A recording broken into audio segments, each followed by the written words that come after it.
Today we will discuss new chapter, that is data structures. Okay, so we know that what is data, right? So this chapter is a very important chapter, and in this chapter you will get 14 marks.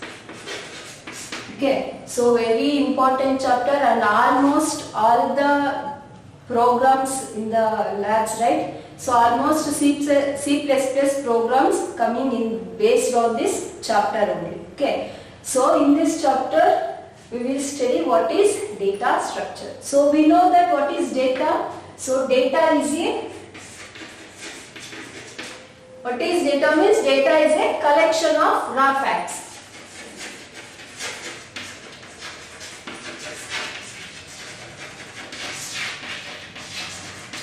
Collection of raw facts. So data is a collection of raw facts. So raw facts means it is a data. For example, individual marks in a subject, right? So single subject marks we call it as data. So these data will be processed by the computer. So whatever the raw facts or raw data will be accessed, that is processed by the computer. So now in data ಕೊಡ್ತೀವೋ ಅದು computer process ಮಾಡುತ್ತೆ, right?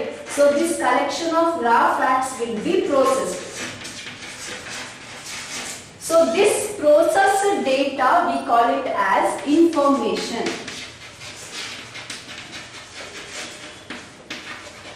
So okay, data means data is a collection of raw facts. So this raw facts will be processed by the computer. So after processing, that processed data we call it as information. Processed data we call it as information. So raw facts means we are taking a single subject marks. So that data will be processed by getting all the subject marks. We will calculate the percentage, right? So that we call it as information. So in data na ivaga single subject marks na age ella subject marks nu data na collect ಮಾಡ್ತೀವಿ. So ಆ collect ಮಾಡಿರೋ data na ನಾವೇನ್ ಮಾಡ್ತೀವಿ, process ಮಾಡ್ತೀವಿ, ಅಂದ್ರೆ percentage na calculate ಮಾಡ್ತೀವಿ, right? So that percentage we call it as information. So if you want to process this data, we need to collect that data, right?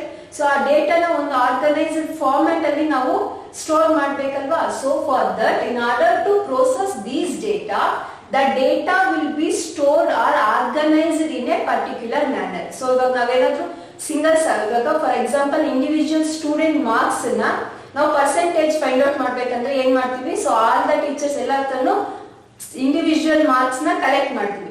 So that will be arranged as a single individual student's record. Okay, so that will be processed and then get the percentage. Likewise here also, for processing the data we need to collect that data. So that collected data will be organized or stored in particular manner. So for that that leads to a structure of the data. So our data na structure ಮಾಡೋದಕ್ಕೆ ಈ data structures ನ ಇದು ಮಾಡ್ತೀವಿ. So what is meant by this data structure means, data structure is a specialized format. Okay, so it is a specialized format for organizing and storing the data. So what is meant by data structure means, data structure is a specialized format for organizing and storing the data in a memory. So memory alli data na organize ಮಾಡಿ ಇಲ್ಲ ಅಂದ್ರೆ store ಮಾಡೋದಕ್ಕೆ ನಾವು ಒಂದು format ನ use ಮಾಡ್ತೀವಲ್ಲ, ಅದನ್ನ ನಾವೇನಂತ ಕರಿತೀವಿ? ಡೇಟಾ ಸ್ಟ್ರಕ್ಚರ್ಸ್ ಅಂತ ಕರಿತೀವಿ. Okay, what is data structure means? Data structure is a specialized format for organizing and storing the data. So this will be stored in the memory, right? So the process of using the memory. Okay, so the process of using the computer memory to represent the data to represent the data, we call it as data representation. Okay. So what is meant by data representation means the process of using the computer memory to represent the data, we call it as data representation. So how we will represent the data means that uses the memory in the computer to represent a data. So that process we call it as data representation. Okay. So in this data structure is classified into different types. Okay.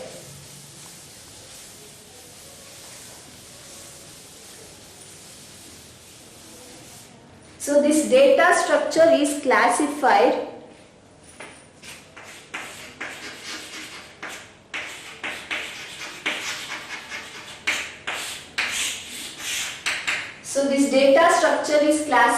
into two types. One is primitive data type.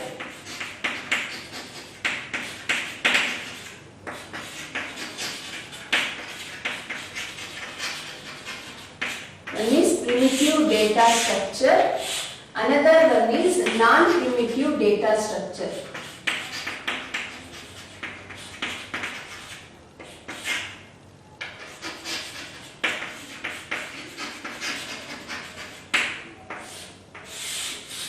So this data structure is classified as two types. One is primitive data structure, another one is non-primitive data structure. So this primitive data structure means we are using integers, right? Integer, floating point number,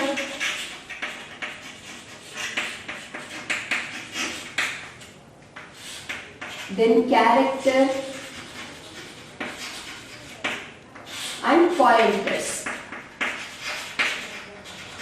So these are the primitive data structures, right? So primitive data structures are integer, floating point number, character and pointers. So these are the primitive data structures. So this non-primitive data structure again classified into three types.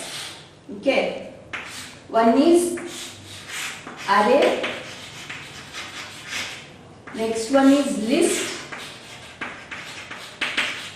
Last one is files.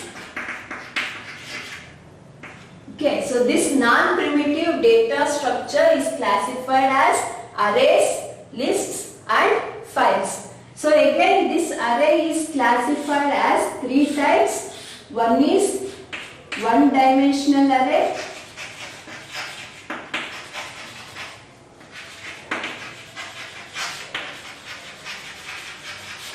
Second one is two-dimensional array.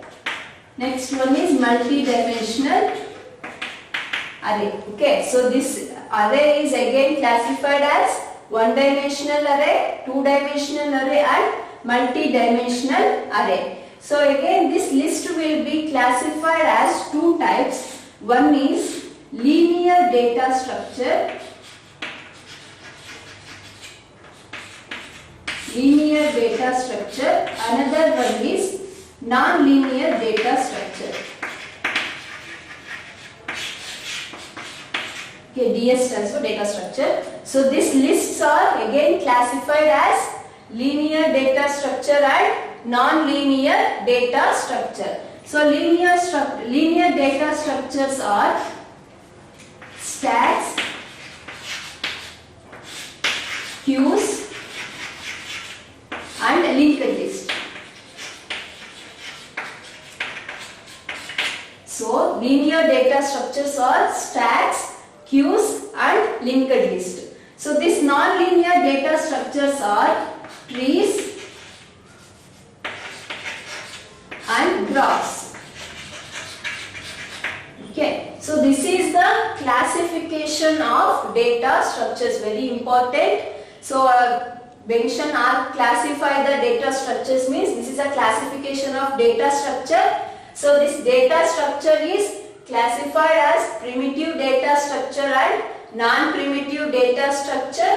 So this primitive data structures are integers, floating point number, characters and pointers. So this non-primitive data structure again classified as three types. One is arrays, another one is lists, next is files. So this array is again classified as one-dimensional array, two-dimensional array and multi-dimensional array. So this list is again classified as linear data structure and non-linear data structure. So linear data structures are stack, queues, linked list. Okay, stacks, queues and linked list. So this non-linear data structures are trees and graphs. So this is about classification of data structure. Okay, so we will study one by one.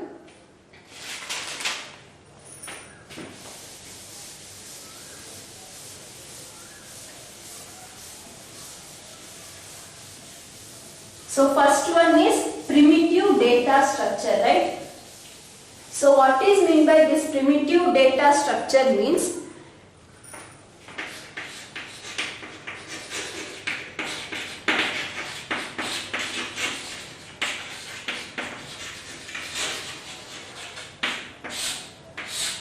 primitive data structure. So the data structure that are directly operated upon the machine level instructions. Okay, so data structures that are directly operated on machine level instructions.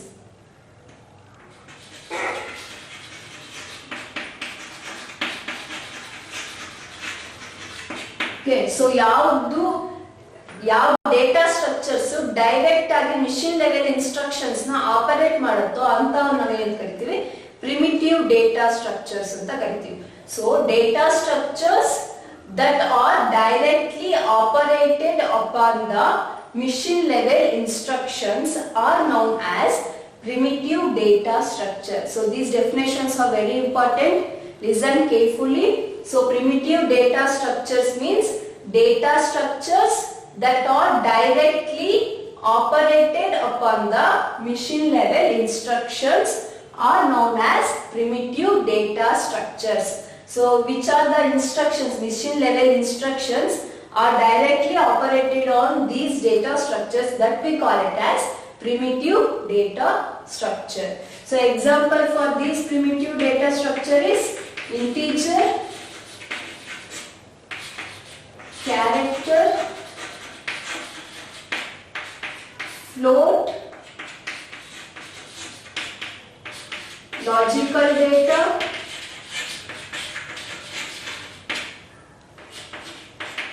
pointers, references,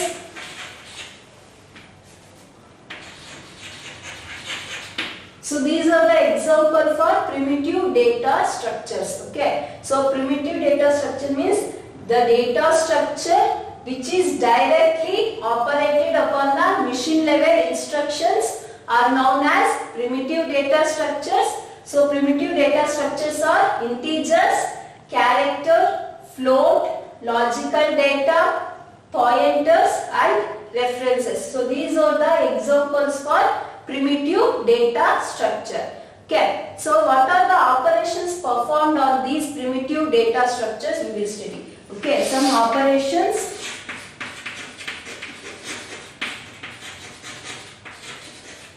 Operations on primitive data structure. Okay, so first one is create. First operation is create.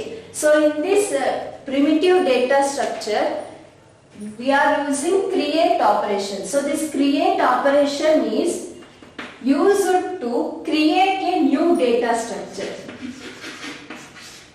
Create a new data structure. As the name says, create. So here what we are creating? We are creating a new data structure. Okay, so create is used to create a new data structure that we call it as create. So example, int x. So if we are declaring a variable, so automatically the memory space will be allocated for this x. Okay, when we are declaring the variable, it creates a memory space for that variable, right? So it will create a new data structure for the variable x. So create is used to create a new data structure, okay, in the memory. So next one is destroy. Okay, so this destroy is used to destroy or remove the data structure from the memory. Okay, so create means we are creating a new data structure. Destroy means removing the data structure from the memory. Okay, so it will remove the data structure from memory. Okay, so this destroy is used to destroy or remove the data structure from the memory. Okay, so here we are, the C++ allows the destructor. So we are using destructor to destroy the object automatically. Okay, this only the C++ allows the destructor to destroy the object. Okay, so next operation is select.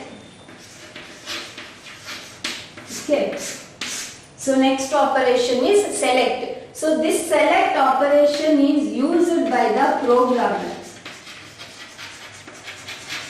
So this operation is used by the programmer to access the data. Okay, so within the data structure. So data structure data access the programmer will use this operation. Okay, select operation is used by the programmer to access the data. Okay, within the data structure. So data structure alli data idyo aa data na access ಮಾಡ್ಕೊಳ್ಳೋದಕ್ಕೆ programmer select operation na use ಮಾಡ್ತಾರೆ. Okay, so select operation is used by the programmer to access the data within the data structure. So next operation is update. Okay, so this update operation used to change the data within the data structure.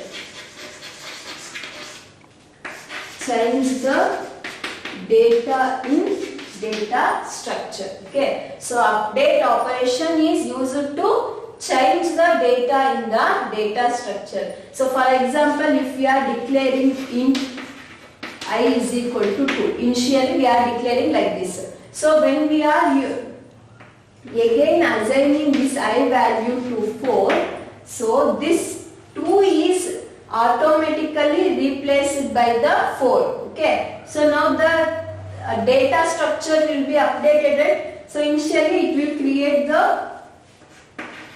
memory space for the variable I. So it stores the value 2. So whenever we are assigning 4 to the I, automatically it is replaced by 4. Okay, that 2 is automatically replaced by 4. So that means the data structure is updated, right? So that we call it as update operation. So the update operation is used to change the data in the data structure. So for this update operation we use assignment operator.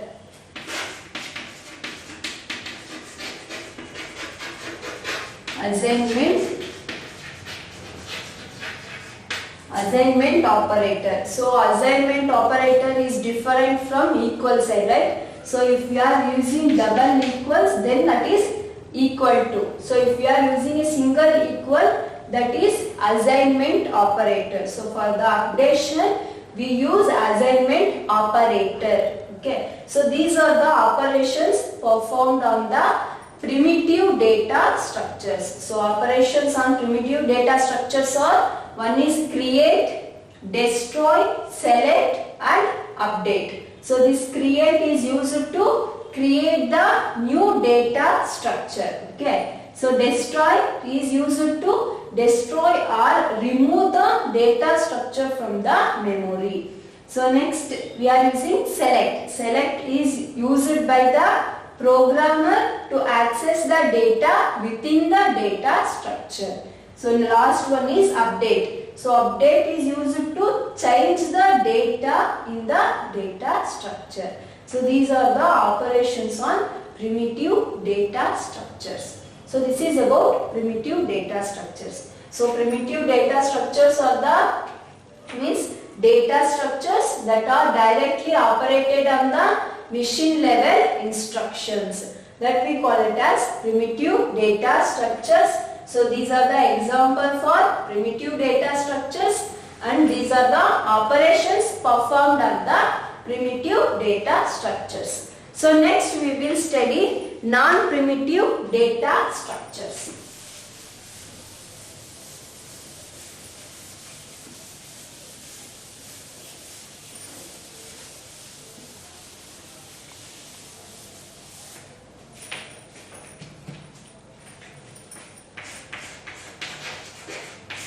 So next one is non-primitive data structures. So this non-primitive data structures means these are the data structures that are not directly operated upon the machine level instructions. Okay. So primitive means that are directly operated on the machine level instructions. Non-primitive means data structures that are not directly operated upon the machine level instructions, that we call it as non-primitive data structures. So what is meant by non-primitive data structure means data structure that are not directly operated upon the machine level instructions are known as non-primitive data structures. So these non-primitive data structures are more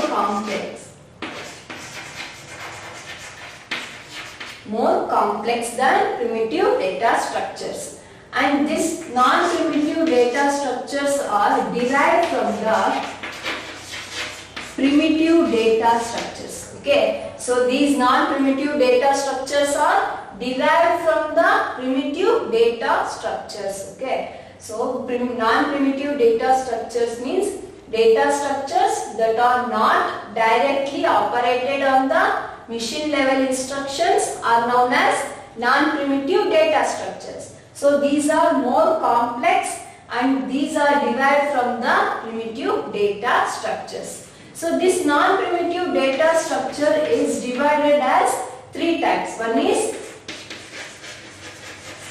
arrays, lists, and then files, right? So we will study one by one. First one is arrays. So this arrays we studied in first year, right? So what is meant by array? Array is a collection of homogeneous elements with the same name. Array is a collection of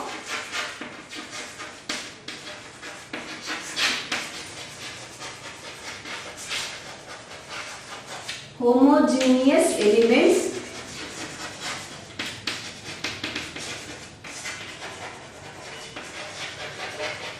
with the same name, that we call it as array. So array is a collection of homogeneous elements. Homogeneous elements means same data type elements, okay, with the unique name or same name, we call it as arrays. So array is a collection of homogeneous elements with the unique name, that we call it as arrays. So this arrays is of three types. One is one dimensional array,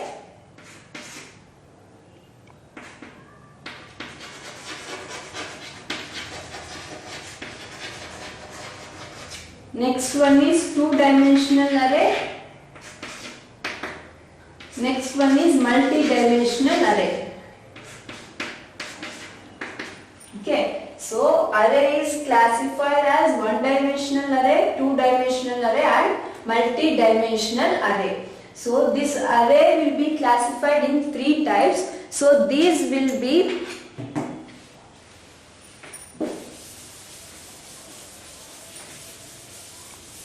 first we will study one-dimensional array. Okay. So one-dimensional array means an array which has only one row or column, we call it as one-dimensional array. One-dimensional array means array which has only one row or column, we call it as one-dimensional array, or we can also call it as an array which has only one subscript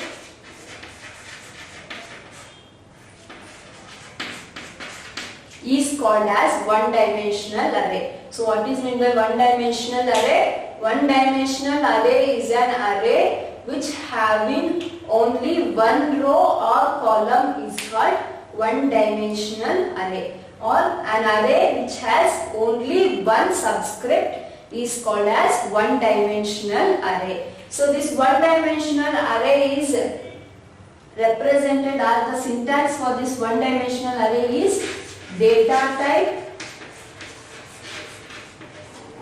array name, and then size of the array. So this is the declaration of one-dimensional array, right? So this is, we are declaring the one-dimensional array. Data type, array name, size. Okay, so for example, in A of 5. So this is an example for one-dimensional array, right? So we are declaring this one-dimensional with only one subscript. So that's why we call it as one-dimensional array. Okay, so we will study what is the features of the arrays, right? So array will be have three features.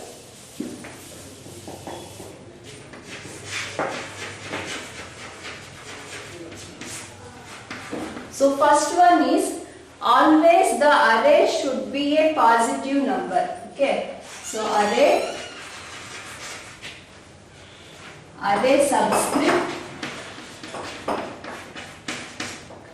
subscript should be positive number. Okay, so always this array subscript means this one. So ಇದರಲ್ಲಿ ಏನು number ಬರೀತೀವೋ ಆ number ಯಾವಾಗ positive numbers ಆಗಿರಬೇಕು. Okay, so first feature is array subscripts always should be a positive number only. So next, second one is string array. Okay, string array always be terminated with the null character. So we know, right, this is a null character. So if we are representing any string, that should be terminated or ends with null character. So that is second feature. Okay, so string array always terminated with the null character. So this is null character.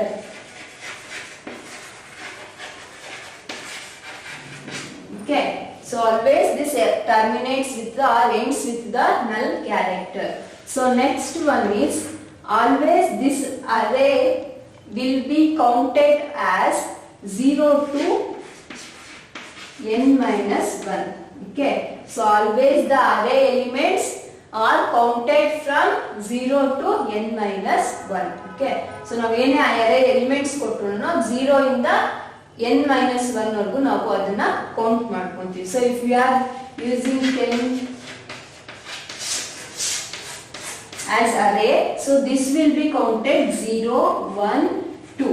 So what is the n? 1, 2, 3, right? So 3 minus 1 is 2.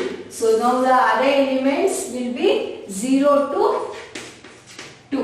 So that will be counted like this. Okay. So these are the three features of arrays. One is array subscript should always be a positive number. Second one is string arrays always terminated with the null character. So that is this null character.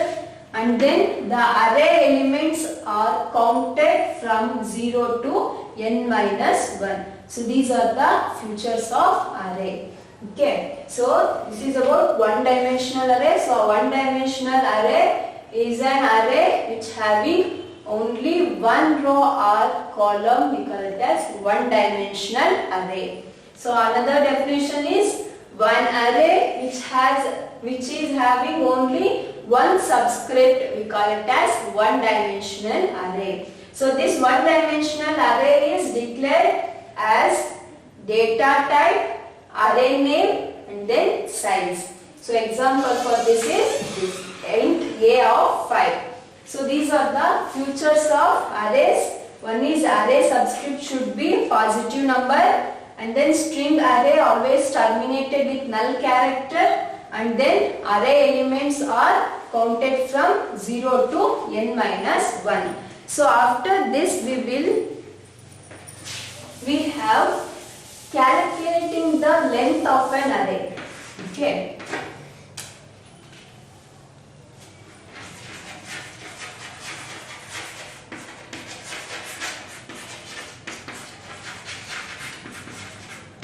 Calculating the length of an array. Okay. So how we will calculate this length of an array means, so always the array will be stored in a consecutive memory location, right? So consecutive means one after the other. So if we are storing any data in the array, so it will be stored like this, right? One after the other. One after store, that we call it as consecutive memory location. So array will be stored in a consecutive locations, right? So in general we are using n for n number we use for the length of an array or size of an array. So how we will calculate this length of the array or size of the array means, we are using one formula, L is equal to UB minus LB plus 1. So this is the formula to calculate the length of an array. Okay. So L is equal to UB minus LB plus 1. So this L indicates the length of the array or size of the array. Size of the array. So this UB stands for upper bound.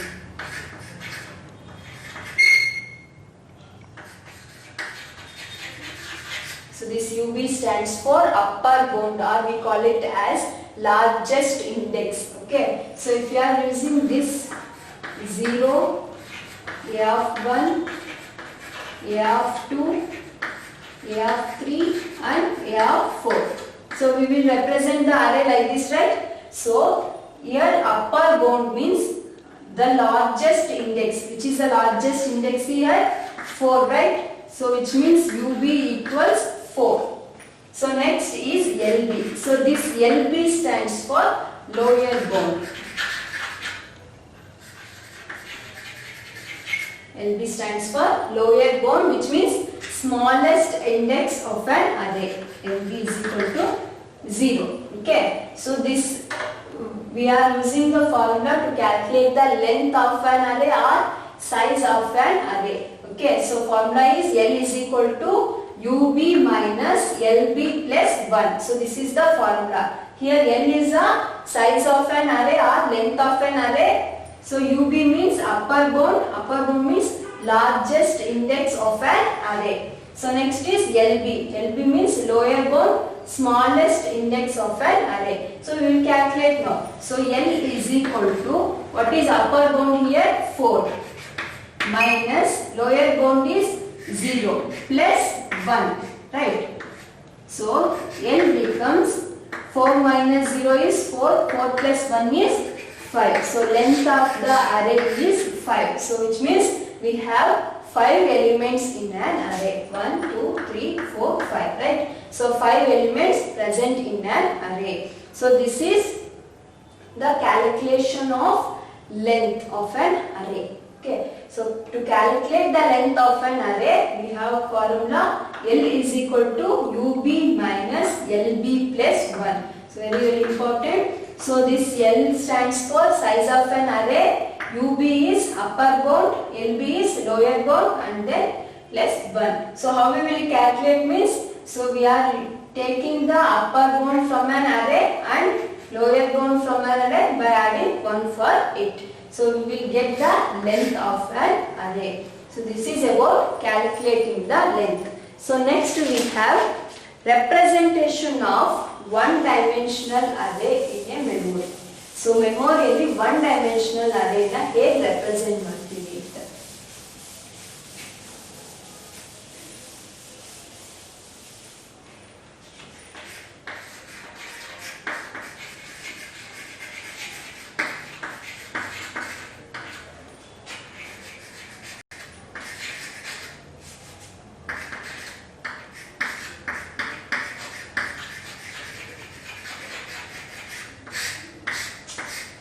Representing one dimensional array in a memory. Okay, so how we will represent that means, so we are representing as address, content,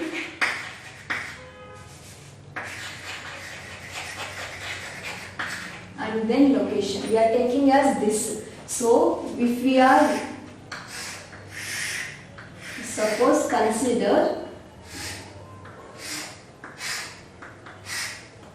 so we are using an array S or declare A, whichever variable you want. Okay, so consider the string array S. So we are using an array S, so which is have the contents like A, B, C, D, E. So I am storing the data, these data in an array. So that will be stored like this. Okay, so this is the content. So for this we are representing the location as, so if we are declaring S, we are using S of 0, right? So and then S of 1, S of 2,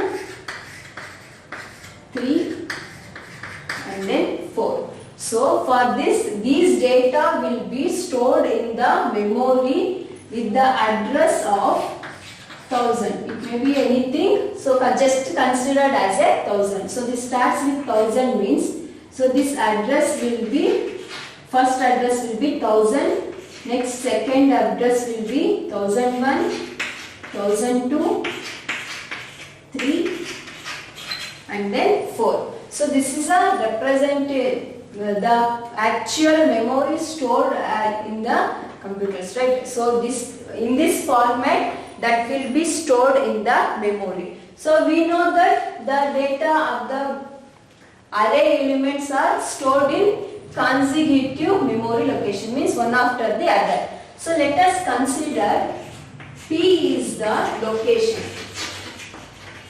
Okay, P is the location of an element. So ಯಾವುದೋ ಒಂದು element ನ location ನ we call it as P. Just so 1 2 3 ಇಲ್ಲ, so ಅದನ್ನ ಹೇಗೆ represent ಮಾಡ್ತೀವಿ, in general consider P. Okay, so P is the location of an element. So here we are using one called base of A. Okay, so base address of A, we call it as base address of A. So what is meant by base address of A means the address of the first element in a linear array, we call it as base address. So very important, base address. Okay, so what is meant by base address of an array means, so address of the first element in a linear array, we call it as base address. So that we will represent as base of A. So if we are considering as array A, so write A. Okay, otherwise whichever we are using, write that variable. Okay, so this base address means, the first address of an array in a array, we call it as base address. So we are using one formula to calculate any of the address for the content. Okay, so ಯಾವುದೋ ಒಂದು variable ಅಥವಾ ಯಾವುದೋ ಒಂದು location ಅಲ್ಲಿರೋ address ನ find out ಮಾಡೋದಕ್ಕೆ we are using one formula called LOC of A of P equals, so this LOC means location So this A is an array, P is a position of that array. So base of A plus W of P minus LP. Okay, so this is the formula used to access the address of any location. Okay, so this W means any variable in a single cell. Single cell and we call it as this one cell. So ಇದರಲ್ಲಿ ಎಷ್ಟು variables ಇದೆಯೋ ಅಥವಾ ಎಷ್ಟು elements ಇದೆಯೋ ಅಷ್ಟು elements ನ we are using this. Okay, so this is a formula to calculate the address of any location. So suppose consider this as an example. So we are declaring ABCDE with the starting address 1000. So first we will write, so LOC of S of, we are considering S as a array name, right? So S of P.